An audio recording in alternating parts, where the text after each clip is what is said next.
নিমন্ত্রিত সদ্য বিবাহিত নাতিন জামাইকে খাওয়াবেন বলে বসেছেন রান্না বান্না করতে এবং কাটিকুটি করতে। তিনি বিশেষ রান্নার কলা কৌশল সবার সঙ্গে শেয়ার করতে চান। এখনকার রাঁধুনিরা তাই রপ্ত করার চেষ্টা করছেন। নিজের হাতেই সবকিছু করতে চান, কিন্তু বার্ধক্যের কারণে শারীরিক প্রতিকূলতা রয়েছে। তবে মনটা তার এখনো সবুজ। মানুষের মনোবল সবল থাকলে অনেক কিছু করা সম্ভব। আজকে ডেইলি লাইফ আপনাদের দেখাচ্ছে পিটার এবং স্মৃতির বিয়ের অনুষ্ঠানের পরে নতুন আত্মীয় স্বজন এবং পরিবারবর্গ নিয়ে একটি ভোজের অনুষ্ঠান এবং রান্নাবান্নার টুকিটাকি। চ্যানেলটি সাবস্ক্রাইব করলে বাধিত থাকিব।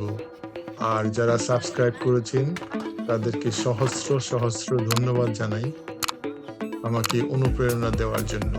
সকাল থেকেই মুরব্বীগণ এবং ইয়াং জেনারেশনের জামাইজন তাদের কাটাকুটিতে ব্যস্ত হয়ে পড়েছেন এবং এখানে রয়েছে চা পানির ব্যবস্থা।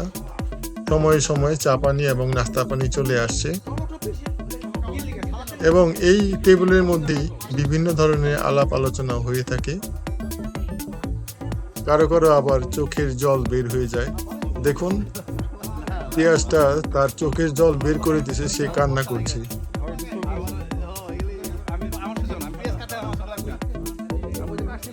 এই আলাপ আলোচনার কোনো গতি থাকে না, অসীম গতিতে বিভিন্ন ধরনের আলাপ আলোচনা হয়ে থাকে। এরই মাধ্যমে আমাদের গ্রামের সমস্ত লোকজন তাদের আনন্দ বুঝে নেন এবং আনন্দ করেন, এবং এটা আড্ডাও বটে। মোটামুটি কাটাকুটি শেষ হয়ে গিয়েছে, এখন রান্না বান্নার পালা। জামাইজনদের জন্য গ্রামের ঐতিহ্যবাহী খাবার রান্না করা হয়, এমনকি পিঠা পায়েসও। এর জন্য রয়েছে বিশেষ রাঁধুনির দল। এই রাঁধুনিরাই বিশেষ ধরনের রান্না করতে পারেন। এইখানে একজন প্রবীণ রাঁধুনি তার রান্নার স্বাদ পরিলক্ষণ করছেন ঠিক আছে কিনা, এবং রাঁধুনিরা এখানে রেঁধেই চলেছেন বিভিন্ন ধরনের আইটেম। এটা দেখা যাচ্ছে যে লাউয়ের টক, আর এটা হচ্ছে ডাল। এইভাবেই তারা এত ব্যস্ত, আমি তাই জানলা দিয়ে তাদের এই ভিডিওগুলি করার চেষ্টা করেছি। এইভাবেই ক্রমান্বয়ে তারা রান্নাগুলি শেষ করবেন এবং এই রান্নার মধ্যে রয়েছে রুই মাছের ভাজাকারি, মাংসের ভুনি আলু দিয়ে এবং মাংসের তরকারি। আরও অনেক রান্না তারা করলেন। বলা বাহুল্য যে রুই মাছের ভাজাকারির সঙ্গে লাউয়ের টকের একটা কম্বিনেশন রয়েছে। এই কম্বিনেশনটি যুগের পর যুগ চলে আসছে বর্তমান পর্যন্ত, এবং নির্দিষ্ট এলাকার লোকজন এই মেনু তৃপ্তি সহকারে খায় এবং আনন্দ লাভ করে। যাই হোক, এখানে লাউয়ের টকের জন্য সম্ভারের ব্যবস্থা করা হচ্ছে এবং এই লাউয়ের টকের মধ্যে এইভাবেই একটা সম্ভার বা বাগার দিবেন, এতে লাউয়ের টকের স্বাদ আরও বাড়িয়ে দিবে। বলা বাহুল্য যে এই বড় বড় লাউয়ের টুকরোগুলিকে আমরা ডিম বা আন্ডা বলে আখ্যায়িত করি। নেওয়ার সময়ে আমরা বলি, আমাকে একটা ডিম দাও অথবা আন্ডা দাও। এর অর্থ হচ্ছে একটি লাউয়ের টুকরো। তাহলে আপনারা দেখতে থাকুন রান্নাবান্না, এবং রান্নাবান্নার পরে আমাদের নতুন স্ত্রী মানে নিমন্ত্রিত ছেলের বাড়ির নিকটতম আত্মীয় স্বজন এবং তাদের পরিবারকে এই রান্নার সুস্বাদু খাদ্যগুলি পরিবেশন করা হবে।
এখানে একটি ব্যাপার পরিলক্ষিত হচ্ছে যে অনুষ্ঠানগুলির পেছনে রয়েছে অনেক ব্যক্তির অক্লান্ত পরিশ্রম এবং সুস্থ পরিকল্পনা।